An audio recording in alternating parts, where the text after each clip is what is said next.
ಹಿಂಗೆ ಬೆಳೆಸಬೇಕು. ಬೆಂಗಳೂರು ಒಂದೇನೆ ದೊಡ್ಡದಾ? ಬೆಂಗಳೂರು ದೊಡ್ಡದಾಗದೆ ಕರ್ನಾಟಕದ ಜನರಿಗೆ ನ್ಯಾಯ ಸಿಗುತ್ತಾ? ರೈತರು ಶ್ರೀಮಂತರಾಗ್ತಾರಾ? ಬಡವರು ಶ್ರೀಮಂತ ಆಗ್ತಾರಾ? ಇಡೀ ಕರ್ನಾಟಕದಲ್ಲಿ ಇರುವಂತ ನಿರುದ್ಯೋಗ ನಿರ್ಮೂಲನೆ ಆಗತ್ತಾ? ಇಲ್ಲ. ಬೆಂಗಳೂರು ನಗರನ ವಕ್ರವಾಗಿ ಬೆಳೆಸ್ತಾ ಇದ್ರಿ. ನಿಮ್ಮ ಮೆದುಳು ರಿಪೇರಿ ಮಾಡ್ಕೊಳ್ಳಿ. ಬೆಂಗಳೂರು ಅಭಿವೃದ್ಧಿ ಆದರೆ ಪ್ರಪಂಚದಲ್ಲಿ ಬೆಂಗಳೂರಿಗೆ ಹೆಸರು ಬರುತ್ತೆ, ನನಗೆ ಕೀರ್ತಿ ಅಂತ ತಿಳ್ಕೊಂಡಿದ್ರೆ ತಪ್ಪೋದು. ದೇವನೂರು ಮಾದಿಯವರು ದೇವನಹಳ್ಳಿ ಹೋರಾಟದಲ್ಲಿ ಒಂದು ಸಂದೇಶವನ್ನು ಕಳಿಸಿದ್ರು ಸರ್ಕಾರಕ್ಕೆ, ಸಿದ್ದರಾಮಯ್ಯನವ್ರಿಗೆ. ಬೆಂಗಳೂರು ನರಕ ಯಾತ್ರೆ ಅನ್ಭವಿಸ್ತಾರೆ ಬೆಂಗಳೂರು ವಾಸಿಗಳು. ಬೆಂಗಳೂರು ಹೆಂಗ್ ಸ್ಲಮ್ ಆಗಿ ಕನ್ವರ್ಟ್ ಆಗ್ತಾ ಇದೆ, ಉಸಿರಾಟಕ್ಕೆ ಏನು ತೊಂದರೆ ಆಗ್ತಾ ಇದೆ. ಬೆಂಗಳೂರನ್ನ ಅಭಿವೃದ್ಧಿ ಮಾಡಿದ್ಬಿಟ್ಟು ವಿಕೇಂದ್ರೀಕರಣ ಮಾಡಿ ಅಭಿವೃದ್ಧಿನ ಅಂತ ವಿಕೇಂದ್ರೀಕರಣ ಮಾಡಬೇಕು ಅಭಿವೃದ್ಧಿನ.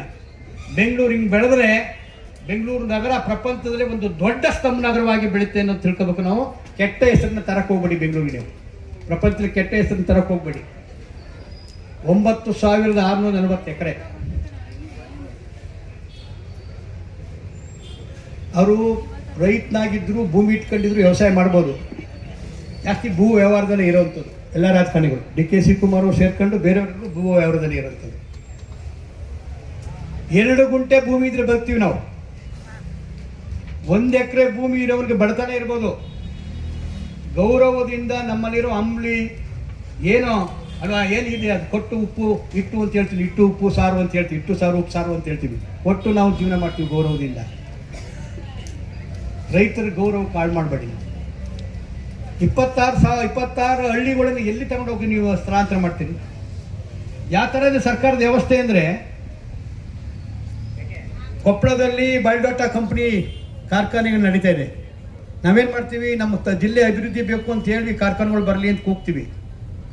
ಅಲ್ಲಿ ಭೂಮಿನ ಕಳ್ಕೊಂಡಿದ್ದಾರೆ, ಕಾರ್ಖಾನೆಗಳಿದ್ದಾವೆ. ಸ್ಥಳೀಯರಿಗೆ ಉದ್ಯೋಗ ಇಲ್ಲ, ಉದ್ಯೋಗ ಇಲ್ಲದ್ರೆ ಹಾಳಾಗಲಿ. ಅವ್ರ ಬದುಕನ್ನೇ ಕಿತ್ಕೊಂಡ್ಬಿಟ್ಟಿದೆ. ರೋಗ ರುಜಿನಗಳದೇವೆ. ಊಟ ಮಾಡಕ್ಕೆ ಹೋದರೆ ಬರೀ ಕಪ್ಪೆ ಸಿಗುತ್ತೆ, ಮಚ್ಚಿಯ ಸಿಗುತ್ತೆ, ಕ್ಯಾನ್ಸರ್ ಅಂತದ್ದು ಬಂದಿದ್ದಾವೆ.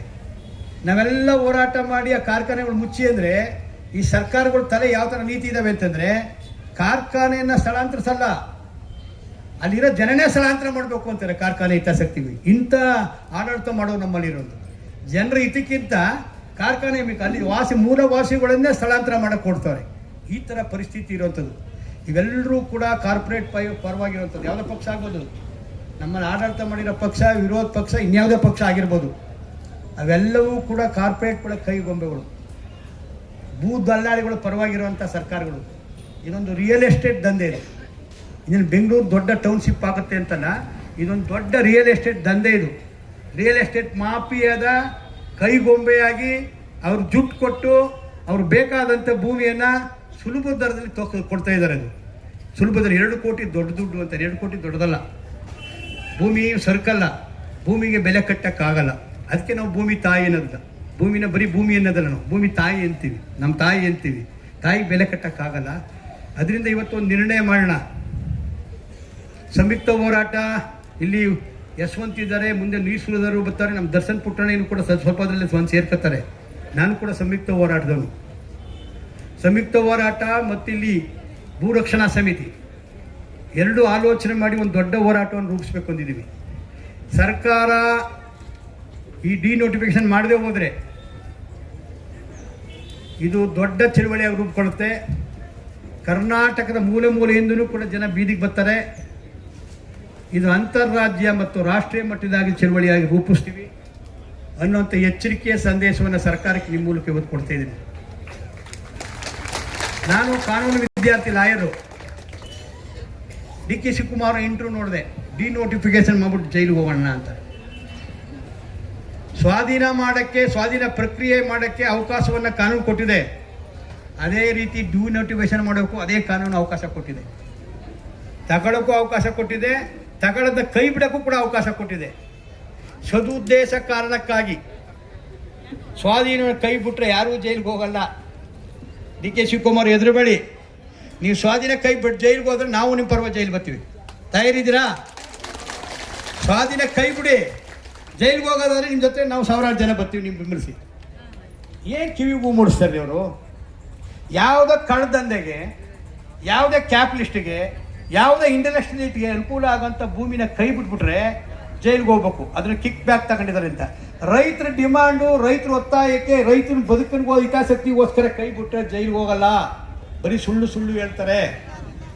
ಮತ್ತು ಸುಳ್ಳು ಹೇಳಿ, ನಿಮಗೆ 40 ವರ್ಷದ ರಾಜಕೀಯ ಅನುಭವ ಇದೆ, ನಮಗೆ 45 ವರ್ಷದ ಹೋರಾಟದ ಅನುಭವ ಇದೆ. ನೀವು ಇನ್ನೂ ಕೂಡ ಸಾರ್ವಜನಿಕ ಜೀವನಕ್ಕೆ ಬಿಟ್ಟಿದ್ರು ಅಂತೇನೆ ರೈತ ಚಳವಳಿ, ದಲಿತ ಚಳವಳಿ, ಕಾರ್ಮಿಕ ಚಳವಳಿ ರೂಪುಗೊಂಡಿದ್ದು ಕರ್ನಾಟಕ. ತಗೊಂಡೇ ಎತ್ತೀವಿ ಅಂತ. ಈ ದೇಶದ 56 ಇಂಚಿನ ಪದವಿನೂ ಕೂಡ ಅಟಕ್ ಬಿದ್ದಿದ್ರು. 3 ಕೃಷಿ ಕಾಯ್ದೆಗಳನ್ನು ವಾಪಸ್ ಪಡೆಯಲ್ಲ ಅಂದ್ರು. ನೀವು ರೈತರೇ ಎಲ್ಲ, ಡಿ ಕೆ ಶಿವಕುಮಾರ್ ಹೇಳಂಗೆ ಅವರು ನೀವು ರೈತರೇ ಎಲ್ಲ ಅಂತ ಹೇಳ್ತಿದ್ರು. ಖಲಿಸ್ತಾನಿವಾದಿಗಳು ಅಂತ ಹೇಳ್ತಿದ್ರು. ರೈತರು ಡೆಲ್ಲಿಗೆ ಬರೋದಂಗೆ ಕೂಡ್ದಕ್ಕೆ ಹಿಂಸೆ ಕೊಟ್ಟರು. ಕೊನೆಗೆ ಮಂಡಿ ಊರಿ ತಪ್ಪೊಪ್ಕೊಂಡು 3 ಕಾಯ್ದೆಗಳನ್ನ ತಗೊಂಡ್ರು. ದೇಶದ ಪ್ರಧಾನಿಯೇ ದೇಶದ ರೈತರ ಮುಂದೆ ಮಂಡಿ ಊರಿದ್ದಾನೆ. ಡಿ ಕೆ ಶಿವಕುಮಾರ್, ನೀವು ಯಾಕ್ರಿ ನಿಮ್ಮ ಮಂಡಿ ಊರಿಸೋದು ನಮ್ಗೇನು ಕಷ್ಟ ಅಲ್ಲ. ನಿಮ್ಮ ಬಗ್ಗೆ ನಮ್ಗೆ ವೈಯಕ್ತಿಕ ಒಂದು ದೇಶ ಇಲ್ಲ. ಹೊಸದಾಗಿ ಚೀಫ್ ಮಿನಿಸ್ಟರ್ ಆಗಿದ್ರಿ, ರೈತನ ಮಗ ಚೀಫ್ ಮಿನಿಸ್ಟರ್ ಆಗಿದ್ರಿ, ಗ್ರಾಮೀಣ ಪ್ರದೇಶ ಬಂದು ಚೀಫ್ ಮಿನಿಸ್ಟರ್ ಆಗಿದ್ರಿ. ಒಳ್ಳೆ ಆಡಳಿತ ಕೊಡಿ ಅಂತ ನಿರೀಕ್ಷೆ ಮಾಡ್ತೀವಿ ನಾವು. ನಮ್ಮ ಹಳ್ಳಿ ಮಗನಾಗಿ ಒಳ್ಳೆ ಆಡಳಿತ ಕೊಡಿ. ನಿಮ್ಮ ಬಗ್ಗೆ ದ್ವೇಷ ಅಲ್ಲ. ನೀವು ಹುಡುಗಾಟ ಮಾಡಬೇಡಿ, ಕೈ ಬಿಡಿ ಅಂತ ಹೇಳ್ತೀವಿ. ಸುಳ್ಳು ಪುಂಕಾನು 80% ಜನ ಒಪ್ಕೊಬಿಟ್ಟಿದ್ದಾರೆ ಅಂತ. ಡೂಪ್ಲಿಕೇಟ್ ರೈತರು ತಗೊಂಡೋಗಿ ಹೆಸರು ಟೇಬಲ್ ಹಾಕ್ಬಿಟ್ಟು 90 ಭಾಗ ಅಂತ ಬರ್ಕೊಂಡ್ರೆ ಅದೇನು ಒಪ್ಕೊಳಕ್ಕೆ ಸಾಧ್ಯನಾ? ಅದು ನಾವು ಫ್ರೀಡಮ್ ಪಾರ್ಕ್ ಬರ್ತೀವಿ ಸದ್ಯದಲ್ಲೇ. ಮುಖ್ಯಮಂತ್ರಿಗಳೇ, ಯಾರು 80 ಭಾಗ ಜನ ಸೈನ್ ಹಾಕಿದ್ರೆ ಅವ್ರ ಹೆಸರು, ಸರ್ವೆ ನಂಬರ್, ಫೋಟೋವನ್ನು ಬಿಡುಗಡೆ ಮಾಡಿ. ಸವಾಲಿದು, ಸವಾಲ್ ಇಲ್ಲ. ನಾವು ಬಿಡುಗಡೆ ಮಾಡ್ತೀವಿ. 100ಕ್ಕಿಂತ 80 ಭಾಗ ಜನ ಒಪ್ಪಿಗೆ ಇಲ್ಲ ಭೂಮಿ ಕೊಡೋಕ್ಕೆ ನಾವು ಬಿಡುಗಡೆ ಮಾಡ್ತೀವಿ. ನಾವು ರೈತರ ಮಕ್ಕಳು, ಸುಳ್ಳು ಹೇಳಲ್ಲ. ಸುಳ್ಳು ಹೇಳಿ ಸಾಮ್ರಾಜ್ಯ ಕಟ್ಟಬೇಕಾಗಿಲ್ಲ. ಸುಳ್ಳು ಹೇಳಿ ಯಾವುದೇ ಕುರ್ಚಿನ ಪಡಿಬೇಕಾಗಿಲ್ಲ. ಸುಳ್ಳು ಹೇಳಿ ಯಾವುದೇ ಗಂಟು ಮಾಡ್ಕೋಬೇಕಾಗಿಲ್ಲ. ನಾವು ರೈತರ, ಅನ್ನದಾತರ, ಬೆವರು ಸುರಿಸಿಯವ್ರ ಪರ ಸತ್ಯವನ್ನೇ ನುಡಿತೀವಿ. ಹಸಿಟ್ಟವರಿಗೆ ಶಕ್ತಿ ಇದೆ.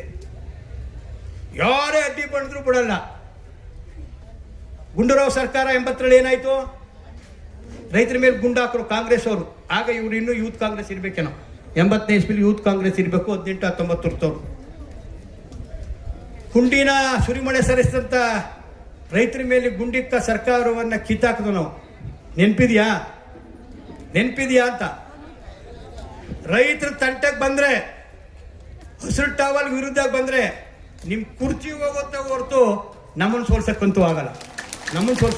ಎಚ್ಚರಿಕೆ ಕೊಡ್ತೇವೆ. ರೈತ ಕುಲದ ಬದುಕನ್ನ ಕಿತ್ಕಡೆ ಕೈ ಹಾಕಿರುವಂತ ಯಾವುದೇ ಮುಖ್ಯಮಂತ್ರಿ ಆಗಲಿ, ಯಾವುದೇ ಪ್ರಧಾನಮಂತ್ರಿ ಆಗಲಿ, ಅವನು ಪೊಲಿಟಿಕಲ್ ರಾಜಕೀಯ ಭವಿಷ್ಯ ಹಾಳು ಮಾಡ್ಕೊಂಡಿದ್ದಾನೆ ಹೊತ್ತು ರಾಜಕೀಯವಾಗಿ ಮುಂದುವರೆದಂತ ಉದಾಹರಣೆ ಇಲ್ಲ. ಇತಿಹಾಸದಲ್ಲಿ ನೋಡಿ ನೀವು. ಆ ಕೆಟ್ಟ ಇತಿಹಾಸಕ್ಕೆ ನೀವು ಸೇರಬೇಡಿ. ರೈತನ ಮಗಳಾಗಿ ಕೂಡಲೇ ಡಿನೋಟಿಫಿಕೇಶನ್ ಮಾಡಿ ಈ ಭಾಗದ ಅಭಿವೃದ್ಧಿಗೋಸ್ಕರ ಬೇರೆ ರೀತಿ ನೀವು ಯೋಜನೆಗಳನ್ನ ರೂಪಿಸಿ. ನೀವೇನು ರಾಜಕಾರಣಿ ಆದ ಇಟ್ಲೆ ನಿಮ್ಮೊಬ್ಬರಿಗೆ ನಿಮ್ಮ ಜೊತೆ IAS ಆಫೀಸರ್ ಇದ್ದಾರೆ, ಯೋಜನೆ ಮಾಡಿದ್ದಾರೆ. ನಮಗೂ ನಾಲೆಡ್ಜ್ ಕುಂತಿರೋ ಚಳವಳಿಲಿರುವಂಥವ್ರು, IAS ಮಾಡಿರುವಂಥವ್ರು ಅವರೇ, IASಗೆ ಪಾಠ ಮಾಡೋ ಶಕ್ತಿ ಇರುವಂಥವ್ರು ಅವರೇ, ಮುಖ್ಯಮಂತ್ರಿಗೆ ಸಲಹೆ ಕೊಡುವಂಥ ಶಕ್ತಿ ಇರೋರು ಅವರೇ, ಪ್ರಧಾನಮಂತ್ರಿ ಸಲಹೆ ಕೊಡೋರಿದ್ರೆ. ಕರ್ನಾಟಕದ ಅಭಿವೃದ್ಧಿ ಮಾದರಿ ಹೆಂಗಿರ್ಬೇಕು ಅಂತ ತೋರ್ತೀವಿ ನಾವು. ಕೃಷಿಗೆ ಹೆಂಗಿರ್ಬೇಕು ಅಭಿವೃದ್ಧಿ, ಕೈಗಾರಿಕೆಗೆ ಏನಿರಬೇಕು, ಎಲ್ಲ ಕ್ಷೇತ್ರದ ಅಭಿವೃದ್ಧಿ ಮಾದರಿಯನ್ನು ಕೊಡೋಕ್ಕೆ ನಮ್ಮ ಹತ್ರ ಮಾಹಿತಿಗಳಿವೆ. ಸಿವಿಲ್ ಸೊಸೈಟಿಯಾಗಿ ನಾವು ಕೊಡ್ತೀವಿ, ನಮ್ಮ ಸಹಕರಿಸ್ತೀವಿ ನಿಮಗೆ. ಅದು ಕೆಲಸ ಮಾಡಿ. ಅಭಿವೃದ್ಧಿ ಕರ್ನಾಟಕದ ಸುಸ್ಥಿರ